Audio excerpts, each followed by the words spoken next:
Learn the most advanced recruiting techniques. Land the most desirable talent. Launch your company towards massive success. This is the Higher Power Radio Show with Rick Girard. Structure your interview for success. Plan, prepare, and execute a process that gets to the truth of who the person is across the table from you. I'm Rick Girard, and welcome to the Higher Power Radio Show. Our mission is to discuss and deconstruct insights from top-performing entrepreneurs and industry experts. Every week, we uncover tested tactical solutions to solve your company's toughest hiring challenges. Today, our guest is Scott Kuethen. Scott is the CEO of Amtech, a professional recruiting organization specializing in placing professionals in contract and full-time roles with companies ranging from small entrepreneurial startups to Fortune 100. Scott is also an avid teacher and writer in various areas of talent acquisition and selection, organizational planning, and business management. His life purpose is helping people find meaning in their work.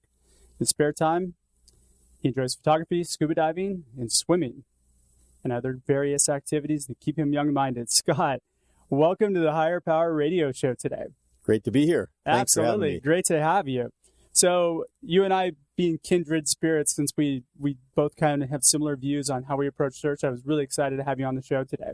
Great to be here. Absolutely. So we're going to cover interviewing. So I want to cover, we both have kind of two unique ideas on how we structure interviews, and I wanted to cover what a proper interview structure should look like, and then preparing and planning for the interview, and then how to execute an outstanding interview process. So we got Fabulous. Lots to cover. So let's start with the foundation. So how should an interview be structured? You know, I might first start by saying that too often when we debrief with a client after they've gone through an interview, we learn, and a candidate, we learn that that there was no preparation on the part of the hiring manager. Yep. And so we learned that there were no questions prepared ahead of time, and the hiring manager does all the talking. And when that happens, not much is learned. Yeah. And so then a hiring decision is made with poor information, and that's never a good basis for a hiring decision. Yeah, so, absolutely. And I think this goes all the way back to just even starting the process in the job description, right? Yeah. I mean, yeah. If you've got a poor job description, you don't take the time to set up the foundation, you're gonna fail. And in fact, great point. That position profile, that job description, in my view, that job description should identify the core competencies that are required for success. Mm-hmm. And if it does, then we can build interview questions that probe those core competencies. Absolutely. And so I would say part of that preparation would be to build behavioral interview questions that are focused on those core competencies. That would be part of what I would do for the interview preparation and the interview structure. Well, yeah, and having some sort of structure rather than just a random, hey, I'm going to talk to you, and then we may have John who might be able to join us. And, you know, it's very haphazardly put together as opposed to, okay, here's your schedule. Here's it's going to look like. Absolutely. So it's so unimpressive. Yeah. And so when I am involved in interviewing, and I still am tangled up with high-level search projects where I'm personally involved on behalf of the client. So when that happens, I actually have an interview plan, or I've got a schedule, almost like a script. Yeah. In fact, it is a script. I have a beginning, an intro, where I set the stage. I walk the candidate through what to expect, and then we go step by step through that whole interview process. Sure. And then we begin. And same thing, then when I go on site and facilitate the interview with the candidate and the client, we have a whole interview plan. And so there's no surprises. So you're organized. Yes. And now, do you time out the process? I mean, that's one of the things that I'm a big proponent of. Okay, you've got 30 minutes, and here's what you're going to cover. You're going to talk to these people. It's scheduled. You're taking the person from here to here to here to here. And then you're wrapping up properly at the end, right? Right. So I like no surprises. Yeah. The candidates like no surprises. Yeah. The clients, the hiring manager, they usually like no surprises. Right? Absolutely. And I think it lowers stress. The anxiety. Yeah. Especially on the candidate side. Right.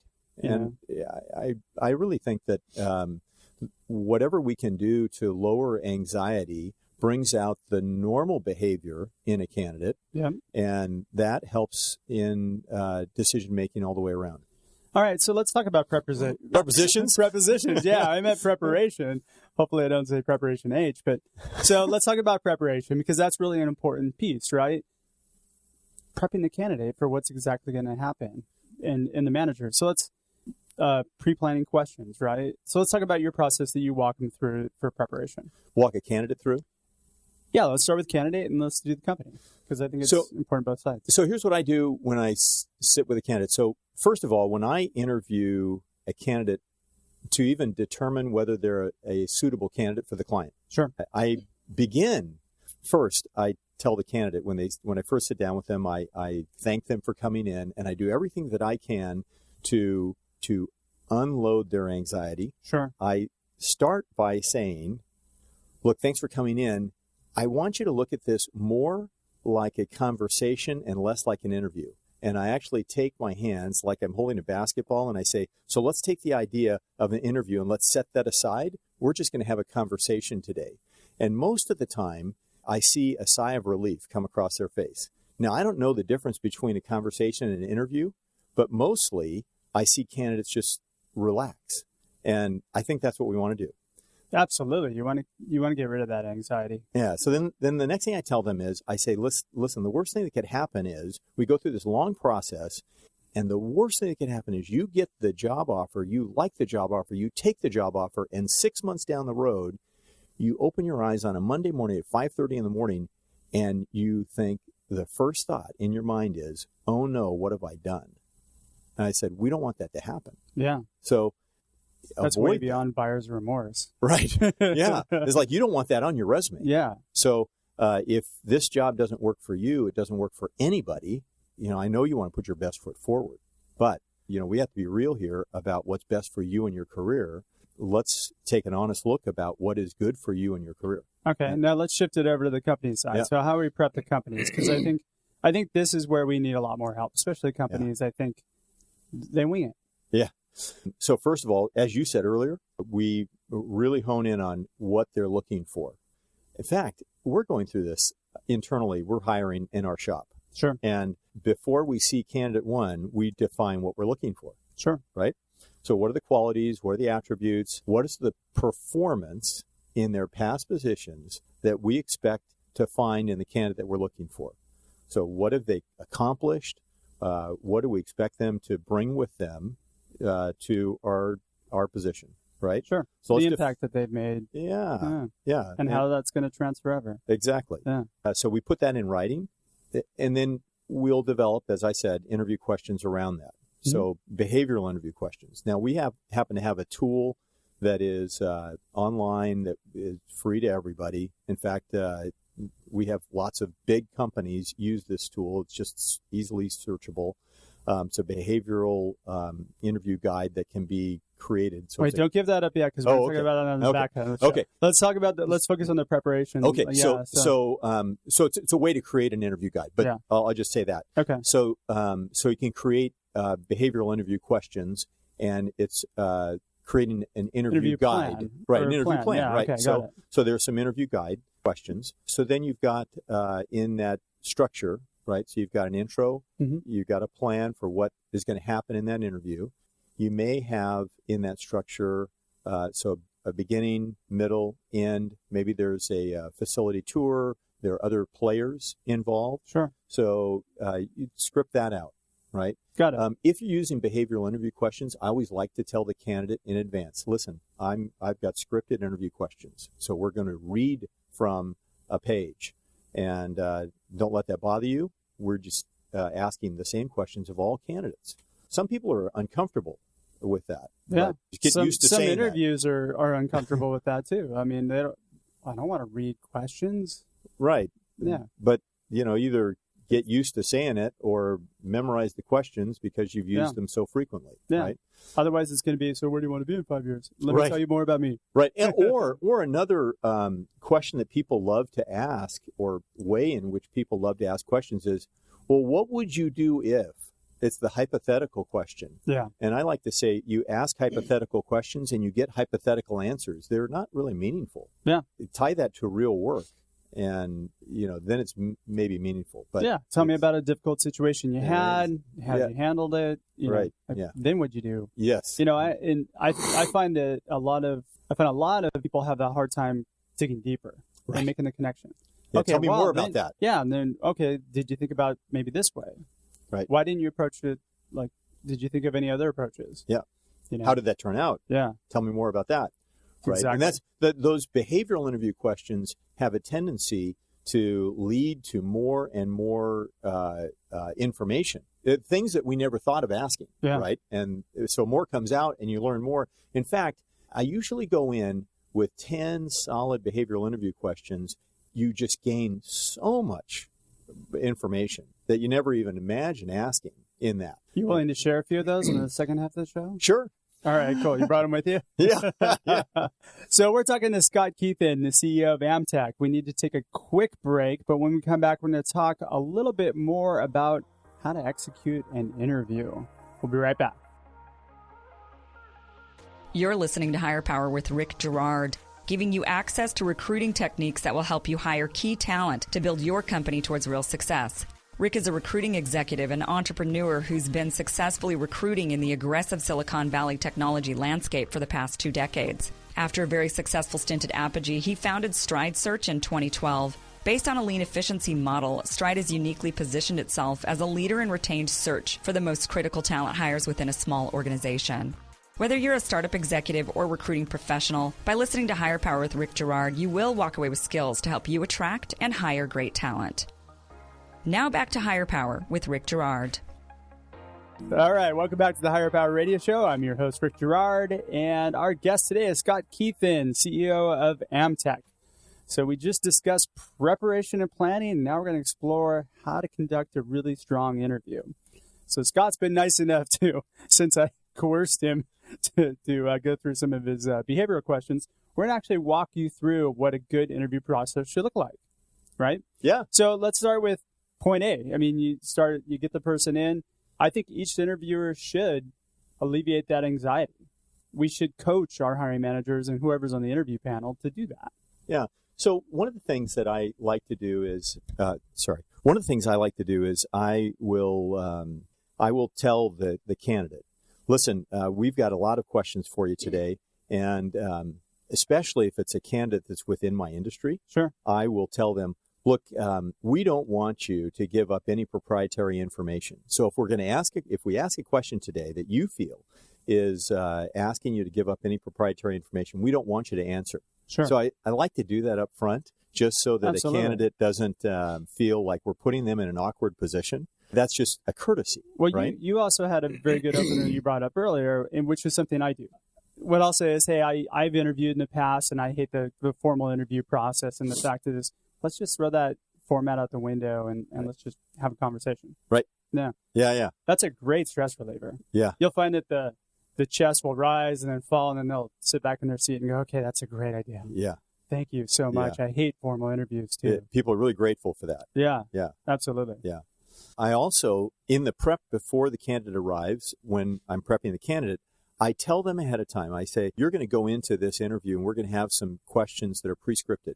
Yep. I'm going to give you an example of a question, just so you know that there's nothing tricky about these questions. Sure. And then I give them a typical example. And I tell them, here's an example. Tell us about a time when you and a boss had a conflict. And, I just pick that. It's an easy one for me to remember. Then I go on to tell them a great answer. You think about it. And you tell us of a time you and a boss had a conflict. And your answer includes, well, I was working at ABC company, and the issue was, and you tell us the issue, and then you go on to tell us about how the thing played out. There will be some more conversation about it. Now, here's what a poor answer would be. If I had a conflict with my boss, here's how I think I might handle that. That would be a poor answer. That's how I prepare them. So then they know. You cut out the hypotheticals. Right. Yeah, you want a real live situation. Now, in spite of that, I've had candidates come in spite of that preparation, and do exactly the thing that I've asked them not to do. And it's on them then. Exactly. Yeah. Right? I can give you an example of behavioral interview questions. But behavioral interview questions always are open-ended, so we don't ask candidates questions that have a right or wrong answer, an apparent right or wrong answer. Yeah. We always ask them to tell us a story about their history, something in their work past that enlightens us about how they might have already behaved, and that gives us some insight into how they're likely to behave in our work environment. Absolutely. Right? Yeah. So it just informs us. It doesn't judge whether they're good, bad, right, wrong. It just informs us. And right? if you keep it conversational, then it flows. And I also tell candidates, especially when I'm there to facilitate, I tell candidates that they have every right. In fact, we expect them to ask questions as well along the way. So I tell them, if we ask a question about their conflict with a boss, they might then turn around and ask a question, well, gee, you're asking questions about boss conflicts. Do you have boss conflicts here? I say, well, that's fair. And I tell them, I promise, if I'm there to facilitate this, I will not allow them to squirm around that question. I'll make sure that they answer. Yeah, So, absolutely. I think that's only fair. Yeah, because everybody's got to know what they're getting themselves into. Right. It is a two-way street. You're interviewing a candidate to get to the truth of who that person is, and you should give that candidate an accurate picture of exactly what the company is. Right. It brings me to another point. Part of the structure of the interview is I always like the hiring entity to have a scorecard for the candidate. Okay. So we talk in advance about the qualities or attributes that they're looking for. Now, how are those defined? So that may be competencies. Okay. If it's a leadership position, that might include things like command presence. It might be leadership skills, business acumen. I'd say 10 to 12 qualities or attributes. Okay. Could be competencies. Could be energy or drive or focus. And those things are things that are important to the company, that Yes. are maybe part of the values and that sort of thing? Yes. Okay. And as soon as that interview is completed and we can gather together the same day, like right after that interview is done, we walk the candidate out, thank them, and then gather right back together. I like that scorecard to be completed. And if there is more than one person involved in the interview, I like those multiple people to complete the scorecard independently. I usually like a score of 1 to 5, 5 being great, 1 being terrible. And I just like that as a first initial response to see how everybody's thinking about the candidate. Now, how many people are best in an interview process? I don't think people do this well. I think they all need coaching, and I think that's only because they don't normally do it, right? People don't hire all the time. Yeah. So your customers, my customers, this isn't something they do all the time, and Sure. so they can use your help. No, but are we talking about 2 to 3 interviewers? You have usually the hiring managers included, right? and then maybe two or three a couple other of panelists. People? Yeah. It depends on the position, Okay. right? If it's an individual contributor, usually it's one hiring manager. If it's a leadership position, there may be more people involved. Yeah, depending absolutely. on Just your basic everyday senior person that you're trying to hire on board. Mm-hmm. You need at least, in my opinion, at least 3 to 5 people who are talking to that person and gathering the various information, the behavioral questions, right? Yep. I had an interesting, I've talked about this on the show a couple times before, but I interviewed at Amazon a few years ago. They actually asked the questions based on their leadership principles. Ah. So their leadership principles, they'll run you through behavioral questions, but they gauge you based on whether or not you fit those principles, which is really interesting. I think it gets to their value system. Yep. Yeah, I think that's great. Yeah, and if you both hold the same values, it makes for a good hire. And by the way, so I think that those questions should be common to all positions. Yeah. Right? So you might, and in fact, this is what we would like to see, a set of behavioral questions that are unique to that position, Mm-hmm. and then common questions that are common to the organization regardless of the position. Got it. Right? That sounds like that's what Amazon was doing. Yeah. You know what I like to do too is I like to build in a knockout question, usually within the first or the second person, right? Ah. So something that's really key to the organization. Yeah. So a knockout question would be something that if the person answers completely off base, you kind of slowly wrap up the question and you dismiss the person. I like that. Yeah. Yeah. Because it saves the time of the other interviewers that are in the on the process. Great idea. Yeah. Yeah. I think that's a great solution. And it's really compassionate, right? Yeah. You're not taking everybody's time. No, you wrap it up and you say, hey, look at that, based on our conversation, I don't think you're going to be a fit. And you just kind of, you let them out nicely, you just kind of, and sometimes you can let them lead to that conclusion as well. Yeah. The interviewee. Yeah. So. And at the end of the day, if it's not going to be a good place for them, yeah, they wouldn't want to work there. Yeah. Right? Exactly. Not going to be a good fit.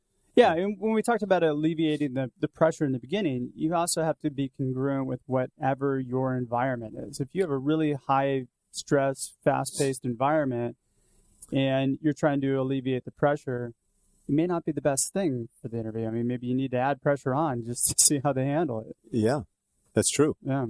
The behavioral questions, give me an example of a really strong behavioral question that I think, that you like to have your clients ask. Well, this one, it centers around business acumen. Okay. Describe a decision you had to make to protect the profitability of the company. Okay. So stop there and let them answer that.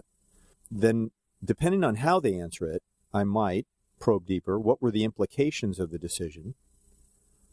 Then, depending on how they handle that, how did you develop your strategy? Again, this depends on how they answer. Sure. How did you feel about the strategy that you developed? That's kind of an outcome question. Sure. What were the shortcomings and the successes? And so, again, this is sort of how their answer progresses. Yeah. Now, in their answer, they could give us all kinds of information that answer other behavioral questions that are on my list. Oh, absolutely. Right? Yeah. So they could talk about problem solving. They could talk about change management. They could talk about other things that are really important to me in my, on my agenda. Yeah. It's always important to pick up on those things and explore those too as you're going. Absolutely. Yeah. Don't go on to the next question, guys, just because it's the next question on your list. Explore. Absolutely. Yeah. As they begin to dive into one, we always ask, well, tell us a little bit more about that. Yep. And as you know this, I mean, you do this all the time, right? It's like peeling back an onion. Oh, yeah. We just love to learn stories. And if you're there just to learn stories and to gain more information, that's really where the gold is. Oh, yeah. Right? Yeah. So figuring out whether or not somebody's really good or a solid performer is exciting because they may not have the skills that you're looking for, but you've got somebody who excels and does well and is going to perform well. And I think a lot of hiring managers miss that. Yeah. Because they focus so much on the skills. Right. And by the way, what we know is from all the data is that the people that fail in their positions, the failure rate because of a lack of competency is really small. Yeah. And so it's got more to do with the failure rate in areas of culture fit or emotional intelligence or coachability. Those are much greater. Oh, yeah, absolutely. So this probing in other areas is much more important, I think. Yeah, probing and then kind of testing those answers too, I think would be another step to take it further, right? Yes, yeah. All right, so we get to the point where we've run somebody through the interview process. How do we wrap up? Yeah, I'm always interested in their questions. Yeah. I don't know if that's where you're going, but I always want to find, it's always important to me what they're interested in, what their questions are. Yeah. And so I don't want to say midway through, but I take a pause 3/4 of the way through, 2/3 of the way through, and I ask the candidate, or I tell the candidate, look, we've been asking lots of questions. Why don't we pause here and give you an opportunity to ask us questions? What I really want in the interview process is I want an open dialogue, and I want to facilitate that open dialogue. So if I'm facilitating the interview for the client, then create this, and they start asking questions. And if what erupts in that moment is this back and forth open dialogue where the client or the hiring managers, the interviewers, and the interviewee get into this just robust dialogue, there's real engagement there. Yeah. Then doesn't matter how it turns out, if that's the end candidate or not, I know that what I've landed on is good because I'm learning in that process, by the way. And oftentimes the hiring managers are learning as well from this candidate. Oh, absolutely. They may, in fact, start learning some additional things about what they want and don't want from that candidate. Absolutely. Right? Because and vice versa. The candidate might learn that as they're talking through it, may not be the right fit for them. That's absolutely right. Yeah. And I think that's gold. There's nothing worse than taking somebody down the path to an offer when all they're doing is just shopping your offer. Right. Yeah. We're here to get people into the right roles, not to build ego. Right. Right. Yeah. It's about careers. Exactly. So if we miss that mark, we've not done our job. I mean, it's from a candidate perspective, it's nice to say I got 7 offers. So, it does your ego good, but exactly. It doesn't help their career at all. Right. And a lot of times those are the people who end up going with the most money anyway. So then it puts you in that situation as well. Right. We've effectively wrapped up. We've got this person. We've gone through the whole questioning. How do we end it? Oh, wow. So am I going to get this question wrong? I know there's no wrong answer. Yeah. Right? So I always wrap up with reviewing where we've been. I always make sure that everybody's asked all the questions they want. I make sure when I'm facilitating with the client, my client, and with the candidates, I make sure that everybody's satisfied. They've asked all their questions. And if there's been a facility tour involved, then I make, we've done that. Sure. And then I promise that I'm going to provide feedback to the candidate. So you set a timeline. Yeah, exactly. That's Sorry, important. was that the right answer? You got it. Ding, ding, ding, ding. I think the only other thing that I do, because I do the same thing, the only other thing that I do besides setting the timeline is I try to connect the dots at the end. Before that person leaves, I want to make sure that I connect the dots of what their desires are and what the company has and how I can get them either more engaged in it if it's the right thing or disengaged if it's not. A conclusion right there on the spot. Not necessarily a conclusion, but just make sure that they leave it feeling, okay, well, here's where they check off all the boxes for me, and here's how I check off all the boxes for them, and vice versa. Got it. Now, one big last thing, ghosting. Get feedback back to people. Oh, absolutely. You have to close the loop. Yeah. There's so many articles going around right now, especially in our job market. Companies just going silent. Yeah. Ghosting. Terrible. Yeah. Yeah. It's a terrible, terrible thing to do. So then, inhumane. Yeah, exactly. Absolutely. So very true. So I'm getting we got to wind up here, but one last thing, you were talking about reference checking. Oh yeah, absolutely.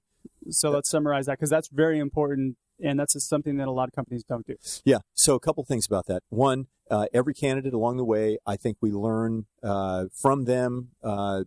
We pick up some yellow flags. Yep. And so we should be mindful of those. And I like to say that with those yellow flags, when we're doing the reference checking, I like to, as a bit of tradecraft, turn those yellow flags into an assumptive position with that reference. So, for example, if we think the candidate has a problem maybe with conflict resolution, so we might, with the reference, say, hey, I've noticed that Bob, our candidate, I noticed Bob has a difficulty with conflict resolution. We don't ask the reference, does Bob have a problem with conflict resolution? We assume that Bob does have a problem with conflict resolution. And we leave it to the reference to either correct us, oh, no, Bob doesn't have any problem with conflict resolution. Got it. Or we then let the reference say, yeah, as a matter of fact, Bob does have a problem with that, and here's how we handled it. So that's a little bit of a tradecraft approach. The other question that I love to ask every reference is, I say, hey, what gift would you give Bob to help his career? There you go. So I just do that, I like that as a habit. And just an add on to that, I know I got to wrap up here, but you can also use those references as referrals, guys. Absolutely. All right. We're out of time, a little bit over for today's show. Scott, thanks so much for your time investment today. Thanks for having me. And welcome to the Higher Power Radio community. Great to be here. Now, if anybody's interested in working with you, I'm sure that there's going to be people out there. How do they reach you? Well, you can call me directly at, our What's website. So whatever works for you. Okay, the website is amtec.us.com, and my phone number is 714-986-5500. Awesome. Okay. Now, I want to thank our listening audience for tuning in to this week's episode of Higher Power. A quick thanks to our team, our engineer, Paul Roberts, our producers, Andrea Ballin, Shanti Ryle, and Kim Iverson. To listen to this show and any past episodes, you can check us out at Higher, that's H-I-R-E, powerradio.com, or Higher Power Radio on iTunes. Follow us on LinkedIn and Facebook at Higher Power Radio Show, or you can follow me on Instagram at RickGerard1. We have another great show lined up for you guys next week. Our guest is going to be Deborah Cantor, the president of Cantor Sales Associates. I'm your host, Rick Gerard, and you have been listening to the Higher Power Radio Show. Thank you for listening to Higher Power with Rick Gerard on OC Talk Radio.